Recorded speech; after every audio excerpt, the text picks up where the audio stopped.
Welcome, everyone, to the Real Whovians cast, episode 981. I am your host, Matrix Lord 212, and I'm with Scott. What's up, Scott? Hello. What's up, Chris? What's up, everybody? All right, so the talk is now about the future, Series 10, Doctor Who, The Vault, because that seems to be... There was a hint that was put on Twitter today that the answers to the Vault may be resolved within the next couple of episodes, not necessarily the end of the finale or towards the later on. With this episode of Thin Ice, which I enjoyed, and I know you guys... Yeah. Do you think that we're going in the right direction now with Doctor Who Series 10? We got out of the starting gate. We're ready to have some amazing episodes. What do you think, Chris? I can't say. We had one good episode, you know. Right. The next episode, I saw the trailer for it. It does look good. I'm not gonna say that we're on a good. We're on the track to a good season because we've had one good episode. So I really don't know, to be honest with you. Scott is frozen in time and space, and he can't speak. Scott. You were breaking up. I don't know if it was my side or your side. Okay, what do you think? I agree with Chris. It's still one episode, and we all know what happens when we base something on one episode. Yeah. I mean, I am looking forward to Missy. I think it's an Extremis, episode 6. I'm not entirely sure when John Sim comes into the picture. I am looking forward to the Ice Warriors. I'm looking forward to Mondasi and Cybermen. I am looking forward to David Bradley's first Doctor. So, I mean, I don't know. I mean, I'm at a crossroads where I just don't know what to think. The fact they're saying they're going to resolve the Vault issue within, like, let's say, like you said, like about 3 or so episodes. Maybe 3. Yeah. Hold off to at least mid-season before you do that. Well, that is mid-season. Oh, Three more would be... Oh, that's right. I'm sorry. I'm still so used to the old series that... But still, yeah. And mid-season 6. Like they opened the door and they do a band of white Missy. Maybe. It's probably John Sims back there anyway, and that's why we haven't seen him. And it's probably that shadowiness of it. That's probably the inside of the Vault. Now, are you guys? I never really asked your opinion of it, but are you happy that John Sim is back as the Master? Hell yeah. Yeah. Okay. So if he's in a couple episodes, it's going to be amazing. I think so. Theoretically, yeah. In theory, right. Are we going to like Nardole? I mean, is it possible? I think we're still going to remain on the fence with Nardole, to tell you the truth. I think that he is going to be involved very lightly in the episodes, like a couple of seconds. I'm starting to wonder if Nardole doesn't really know who's behind. He's keeping it from everybody, even keeping it from the Doctor. I'm starting to wonder. He might know who it is. He may have a clue who it is. But I've got to see like 1 or 2 more episodes to be dead fact. But I am certain after that little conversation he had to the door, I'm thinking he knows who it is, or he speculates who it is. Now I got a message on Twitter. The fact that they've got Gallifreyan writing on the door itself.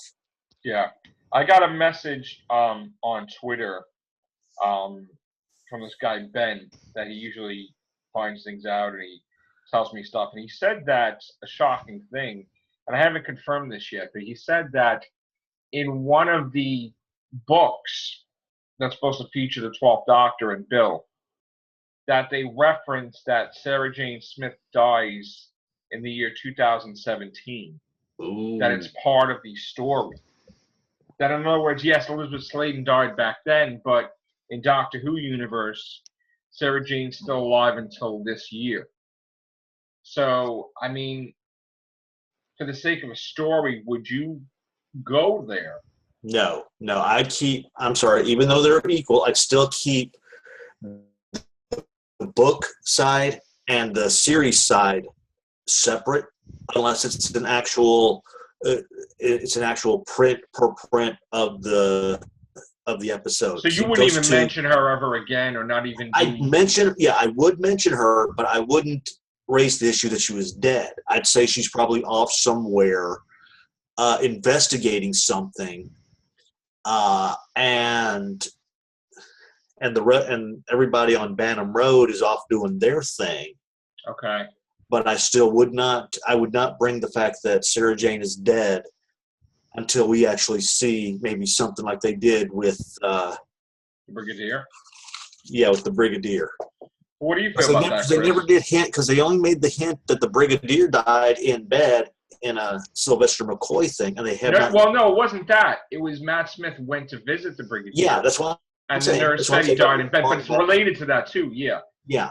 But I still would not do that. I'd let everybody think, okay, Sarah Jane's still around, doing her thing. And because I even mentioned this on a page for Angela Cartwright. And I said it would be great to see her come back and maybe be Sarah Jane. Because it would be because you got an iconic actress with her playing a different actress playing Sarah Jane Smith. I know, but still, we could do the whole route of maybe the chameleon, that little chameleon device, which they had back in the Second Doctor's thing. Yeah, I wouldn't go there. That's a little. I mean, I don't know. Or better yet, if you want to get somebody close to looking like Elizabeth Sladen, we could shoot for Sally Field. I wouldn't want to have an actress replace Sarah Jane Smith, but I mean, Chris, what do you think? Should they mention her character or not? I think they can mention her. Like the I don't character think we need to Sarah see Jane her Smith. die or anything like that. Do you think they would need to mention that the character died? Yes, I think they could mention that. Okay, but not have an episode about it, just like no. I think they could mention it. I think they can mention it quickly and then show the Doctor's reaction. And maybe he has a moment, and then maybe he goes through a whole adventure, and then all of a sudden he gets word that she dies at the end, and he's just beside himself, type of thing. Maybe. Yeah, because it's a shaky subject, honestly. I know Russell T Davies didn't want to handle that. He just wanted to say, and they had many more adventures, blah blah blah. Yeah. I could just see Moffat handling it well. Oh God, I don't even want to know. I'm just joking. Yeah.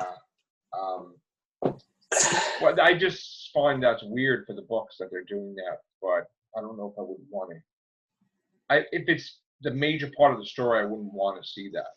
Mm-hmm. It's like, we're the villains and we killed Sarah Jane. What are you going to do? It's like, okay, if we don't want to go that right, then say that she's related to Sarah Jane in some manner. I would stay away from the whole Sarah Jane Smith thing altogether. I'm just mentioning that she died, but not. Unless, of course, here's the thing. If it was a thing where, you know how Carrie Fisher's daughter is in Force Awakens and they want her to be part of the huge Star Wars family, if they wanted Sarah Jane Smith, I mean, Elizabeth Sladen, the actual daughter, to be part of Doctor Who, they could do something where somehow she's connected to Sarah Jane and then she could be a future companion or something.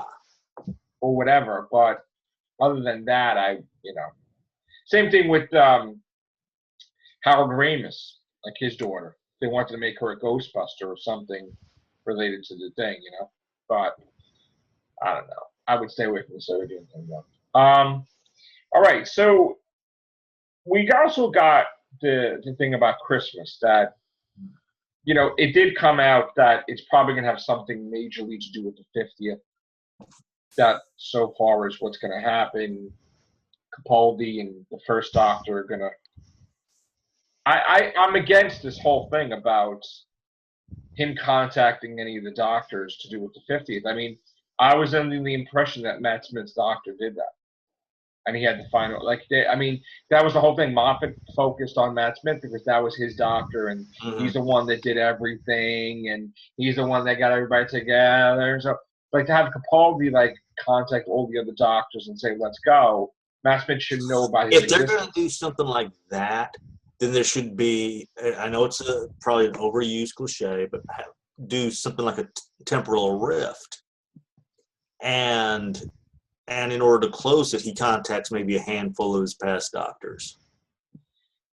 I just feel that Moffat needs to stop, because he was going to make the Ninth Doctor push the button, and that had no sense whatsoever. And he just wanted it because that's what he wanted, and that's not what Chris Eccleston wanted. And Chris Eccleston just regenerated, so that would have made no sense. Mm-hmm. So it's like anything goes with Moffat. There were no rules, and I don't like that. I don't like that Capaldi would be the one to contact anybody, because Matt Smith didn't even know his doctor, didn't know his existence. So, let alone that he had any regenerations left. So And I they don't still know. haven't addressed that whole notion of his eyes going to say, no, 13. But that's, I mean, for him to regenerate due to the events of that would just be dumb. I mean, it shouldn't be part of his story. It's over already. Capaldi should be something different. I mean, yeah, he should do that with the 50th, but that shouldn't be a major thing for the whole damn Christmas special. Mm-hmm. I think. I mean, Moffat's just going to screw it up by going back and trying to. He's going to leave things open. That's going to create too many questions, son. And the only way you can close it is have somebody else come in and close them. What do you think, Chris? I agree. I think I was always under the impression that it was kind of Matt Smith, David Tennant, and the War Doctor that kind of got everybody together, because that's kind of where the idea formed, I thought. Yeah. Capaldi's doctor being there, too, was kind of just a bonus. You know what I'm saying? Yeah, but they didn't even know that he was there, though. Just the Time Lords knew he was there. Yeah, I mean, like, even if they did know he was there, they didn't know what he looked like or anything. I don't think. I always assumed that he was there only to kind of make sure, like, he was there because he had to be there. Like, he knew it was happening, and he just kind of showed up there. To make sure it happened, right? To make sure it happened the right way or something like that. Or to save him doing it, to me, doesn't really make much sense. Because if he did it, I mean, I know, technically he was there because he, past doctor, and same character. So, but, like, I don't know. It just doesn't make sense to me. Like, yeah, why would he get them all together? Unless it's one of these things where, like, he knew he had to get them together, so he kind of got everybody ready, and then Matt Smith's doctor and the other doctors sent them the message, and they were like, okay, let's go. But, like, even that, to me, is pushing it a little bit. It feels like, to me, and I don't know, maybe this is just me, but it feels like they're trying to rewrite the 50th in the show. Like, it's almost like the 50th was a different canon, but they're trying to redo that story in the show with some of the stuff that. Right. I'm going to say this, that if Capaldi doctor being there is to reverse the thing where they actually die, so that way maybe something happens in the future that they're responsible for everything, that would create a paradox. Yeah. And that would be this rumored thing about the universe being completely obliterated because all the doctors would be affected, and he would have to escape into another universe before he freaking fades out of existence or whatever. We did hear that rumor that has been tossed around that Chibnall was very worried to do. Like, didn't want to really go that route because it would destroy 54 years of, Yeah. So, I mean, yes, they would bring the universe back after a couple seasons, but that's a very crazy thing to do. Scorched Earth policy is not going to help the show. Good writing is going to help the show. And this sounds another like one of these, let's come up with something just for the new fans. Screw the old ones. Those guys come and go, but the new fans, we got to maintain. I mean, if Moffat made a mistake, and again, I agree, I didn't really want to have a war doctor and all that other nonsense, but then he can't fix it, because if he goes to fix it, he makes it worse. Mm-hmm. And then we're like, come on, why did you do that? I feel like I think it would be better for us to wait to see, like, what was actually in the episode because Yeah, we're just speculating right now. But yeah, I mean, however, if they do have Capaldi be the one to kind of get them all together, I'm not going to be happy with that. if at all. they don't explain it, I'm gonna call foul on that because it's like this was not his idea at the time. At the time, it was Matt Smith and David Tennant and John Hurt's doctors. They were the ones that kind of had this idea, and specifically, it was Matt Smith when you really think about it, because he was the one that kind of convinced David Tennant and the War Doctor, like, hey, we can do this. Yes. This is possible. Yes, they used that little gizmo in order to do a lot of that stuff, that cup of soup deal that sort of inspired them. But nonetheless, in the end, it was that. This is why they should have done the season of him trying to find Gallifrey. Yes. Because then we could have had all of this answered. They wouldn't have had to do anything crazy. And the 50th anniversary would, they wouldn't have to tread on it if that's what they're going to do. Capaldi would be looking for Gallifrey. He would find Gallifrey, and then the show would have Gallifrey back in it because I think it would be a mistake to send it away or destroy it because, why go looking for it if that's going to be the end result?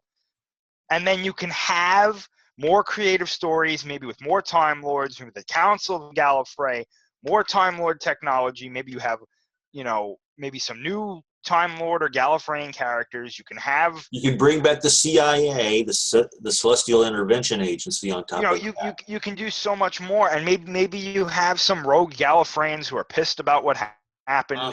They're pissed that the Daleks are still around and that they were locked away. They don't think of the Doctor as a hero, whereas most of the other ones we saw did. But they didn't do that. Instead, they went for this stupid hybrid thing that was like, it just got out somehow. It was a quick fix in order to get themselves out of explaining why they didn't do the whole search for Gallifrey. They had a whole special in the 50th anniversary, and they literally explained the biggest revelation of that show, the 50th anniversary. They literally explained it away in 2 lines of dialogue. How did they get out? Oh, they must have escaped somehow. Which was bad. I still don't understand. That was horrible. That was horrible. That when Clara, like you were talking to Clara in, what was the episode? Hellbent. He's like, yeah, I don't know. They got out. Whatever. That's terrible. I don't know. It would have been better if, that whole thing when Missy having the Time Lord technology. If he went to that coordinates and he found out that the whole planet was dead, like the Master and Missy just killed everybody, because that would have been like, oh shit, Yeah, I agree. That or they found another planet that had been moved. No, that was all rocks that she basically destroyed all people. That was it. Go back and watch that scene again too, right? She says the coordinates are here. And then he goes to those coordinates, and I'm assuming he saw nothing. He saw nothing. He started smashing the TARDIS. Right. Why did she lie to him? The Master lies. I mean, this is Moffat, But really, you would think that maybe later on in her next appearance, she would say something like, "Oh, how angry did you get?" Because at least then we would know. Oh, she lied to him to piss him off. Yeah. To see what he would do. Unless she would bring him to the coordinates and they would be miniaturized, like the size of a quarter. I thought, we had said on the cast, I'm pretty sure I brought this up and we talked about it. I thought that the revelation was going to be that she gave him the right coordinates, but she left something out, or he didn't do something right. We did talk about that. Right. And I thought that would have been interesting because, yes, he still could have gotten angry, but then later on when he realizes, oh, that could have been a big revelation. She told me the truth. I was at the wrong time or something like that. I mean, they could have tied it into why his face was chosen, that he didn't choose that face. It was chosen for him to help them. By the way, nobody's going to remember that. Yeah, nobody's going to remember that in history. Mm-hmm. Why he chose that face. Everybody's going to forget that was the dumbest, legitimately. I think that may have been one of the dumbest things I've ever heard as a revelation on New Who. I chose this face to save people. Oh. Huh? That's what have you been doing for the past 100 episodes? No one's going to remember that at all. People are going to the fans are going to discard that because it was just a joke. you know. And that would mean that the first Romana chose the second Romana because she wanted to save somebody, wanted to save the I don't know. Princess Astra in some way. But but why would Matt Smith, why would his doctor be like, I better regenerate into that one guy? Well, this is the point. The point is he contradicted that because when the 11th found out, he's like, "Oh, please don't tell me I'm old. I don't want to be old." So even if he knows he can't control it, if there is a subconscious thing that he can control it, he's going to try to be young and not old. So was it the fact that they told him that he's old that he says, "All right, I have to be old or else I create a paradox"? So now I have to regenerate old. But you can be old, but why that guy? Unless that was the one person he could think of, but okay, even if that's your reason, you have to explain that. I mean, he stood on a planet for 1,000 years to save everybody. So why would he need to remind himself? It would have made more sense if when he regenerated, he caused a couple of people to die on Trenzalore, and he felt guilty, and then he was like, maybe I have to remind myself I can't go, I can't lose control. So I'll regenerate. Again, if they would have explained it like that, then I would have been like, okay, I get it. He's guilty. He feels guilty. He chose that face as kind of an expression of his guilt and a way to remind himself to be better in the future. But he didn't do anything in the past. The fact that Donna in turn said, at least save someone. Right. In that Pompeii story. Just save someone. It doesn't have to be an entire city, but at least save someone. And that's when he materialized inside the dude's home and grabbed that entire family. Unless if he would have, let's say, Capaldi's doctor went to Trenzalore, and there's a scene where Clara is disoriented after all the regeneration energy and stuff like that, and is this shadow character that's in silhouette with this long hat and everything. If that would have been like Capaldi's doctor in silhouette like that, maybe sending a message to the cracks before Clara got there saying, look, I exist. You got to give regeneration energy to him because then I won't exist. And that's a paradox. And your timelines, blah, blah, blah. And I will find a way to save you. Then that would make sense. And then, different things. I mean, if they wanted to really tread and go backwards and explain things. But this just nonsense about screwing around with the 50th is just, I mean, I could see Capaldi going there not to help out, but to find out exactly where he sent them, go in there with the TARDIS, and then pluck them out at the exact time that they saved them, or try, you know what I'm saying? Like maybe he goes there to save them out of there. Like he'll take the TARDIS, he'll take him as a miniature, whatever, and then he'll travel, and fix it. I thought that would have been a great way to start a season of him looking for Gallifrey. Like the beginning of the episode is him, they redo that scene, but it's from his perspective. And then as soon as, the explosion that we see in the 50th and they're gone, we see what happens right after that, like with his TARDIS maybe tracking where the energy went or something. And you see and maybe he fails at first because it's like, oh, there was too much energy. The TARDIS couldn't handle it or something. And then as the season progresses, the main thing of the season is he's getting clues. The Time Lords are leaving clues to where they are so he can find them. And then the last clue, or one of the bigger clues, is something that relates to why he chose that face. And that's what helps him. That's the thing that helps him find them definitively. And then when he finds them, something terrible has happened on Gallifrey. And that either goes into the next season or that is the thing that he has to stop. Maybe the Master's taking over Gallifrey or. Well, that's the thing. Something. The Master is not there when he saves Gallifrey. Right. The Master's someone else. So maybe the Master planted bombs everywhere. He finds that out this season. And he's saying, I got to go back now and I got to stop those bombs from blowing up while they go in the pocket thing or else there'll be a paradox. Something. And he saves it. That would be different. You know, that would have been cool because then A, he finds Gallifrey. B, Gallifrey's now back in the show.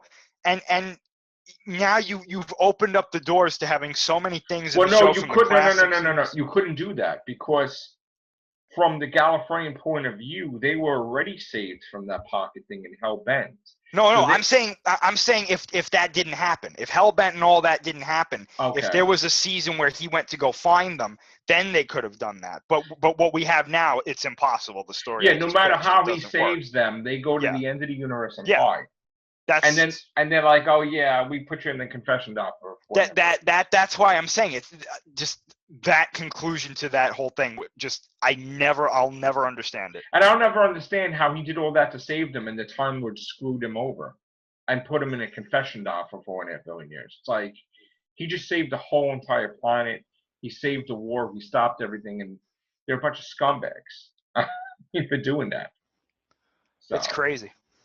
What if somebody else did that?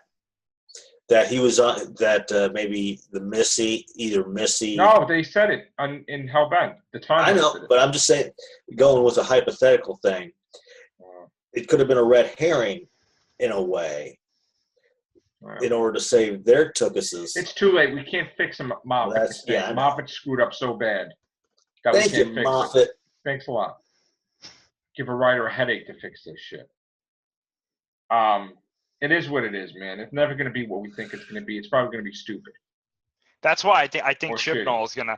I think his stories are gonna be a bit more simple to understand and to follow, and like the resolutions are gonna be. I'm hoping. I don't want to say a bit better, but they'll be a bit more simple because not only do you want to appease the new fans, but you kind of want to let the old fans who have been following the show for so long know that I'm different. I explain stuff, and I try to make sure that this stuff pays off. You know what I'm saying? I mean, he could be complex, but he just answered the damn question. Right, yeah. Even if it's like he leaves an idea open in one episode, at least close it out before the season ends. Yeah. I'm even happy about that, but I don't know why Moffat does Moffat never did that. He always, every season, it's like, boom, here's an open. Boom. I don't know why he does this. Like, why can he answer a damn question? Because his mainstay was Sherlock. That was his main. Still, that was like, what is this arrogance that we're supposed to know what's in his head? Like, why can't he just say what it is instead of like being snotty when somebody asks him, or being like, oh, nonchalant, intellectual? Like, dude, the only reason why you think you're as smart as you are is because you're the only one that knows the answer because you're not telling anybody. That's why. Not that you're a genius. The show as though it was his own. And I did call him a genius for a while, but it's been on. It'd been on for 50-something years, and 40-something years, and he started getting when he took over. He said, this is my show, so I'm going to write the way I feel that it should have gone originally. And he just wrote open-ended things, felt like, hey, pretty much to everybody, and that's why we're in the mess that we're in. Popularity's dying here. Yeah. Oh yeah. Like, and again, if you think I'm crazy, I'll go around and film, and I'll show you. It's dwindling bad. If he had just done that one little thing, like, okay, I'm getting to maybe like nearly the mid-season, I'm going to break away, hand it off to somebody else, go do my Sherlock, and then do the same thing with Sherlock.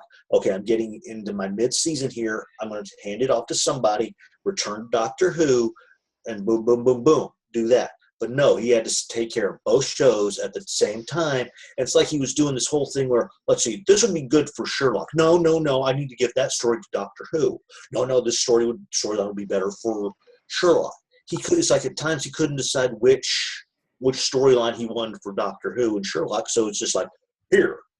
I have to respect the guy. I have to respect the guy for writing two wildly popular shows. I mean, that's a lot to take on. And I think it's a little much for any writer to take on. And be an executive producer of Class also. Oh yeah, exactly. So I mean, it's no wonder that maybe some of the stories are lacking because he's got so much to do that I that's why I hesitate to always like blame him for everything.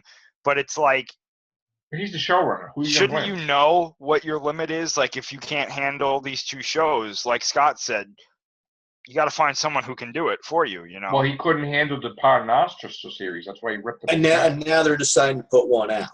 They're doing it again. They wrote him a check last time. He ripped it up. Well, look at what happened with Sherlock this season. Apparently, it was terrible. I actually liked it. I didn't think it was terrible.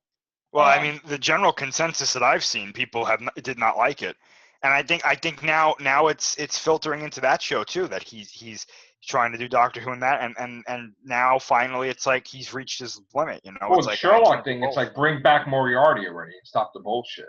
It's like stop teasing us for like friggin' years. And you know, it was the thing with his sister where, all right, now you're playing violin with your sister at the end. It's ridiculous. But I don't know, man. I just think, you know what?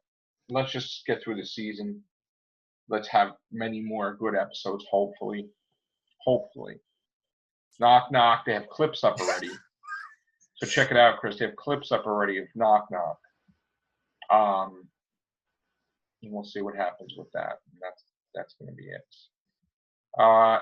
It would have been nice if they didn't just waste the Dalek appearance on stupidity and they would have Davros in it or something. But of course, They should have saved. They should, like I said, they should have saved that for one of the latter episodes. They could have easily had the Daleks come in either as a storyline, and you could have gotten to see the Movellans again. But the fact that it's like, okay, here's your Dalek fix. We've done our part. We've kept our part of the contract. Now here's the rest of the show. I would have had them show up in the finale with the Mundazian Cybermen and kick the Mundazian Cybermen's ass. And then he's like, "What are you doing here?" He's like, "Yeah, thanks for the regeneration energy." Bye. That one, like I said, that scene where they show at the end with the pyramid in the credits, where you see the pyramid. I would have them in that one. The pyramids. And that's where they actually landed, was inside that pyramid, and that's where the battle's going on. I don't know, but yeah, they could have had Davros appear, maybe start a war with the Cybermen. I don't know, you know, show up at least. That would have made it even more interesting. Ooh, what they could have done is had one of the Movellans holding their weapon to Davros in that scene, and that's when you see a few of them flying around. It'll never happen as good as we said it's going to be. I know. That's the sad part. All right, we're going to get out of here. Time's ticking. Thank you, guys. Take care. Bye for now.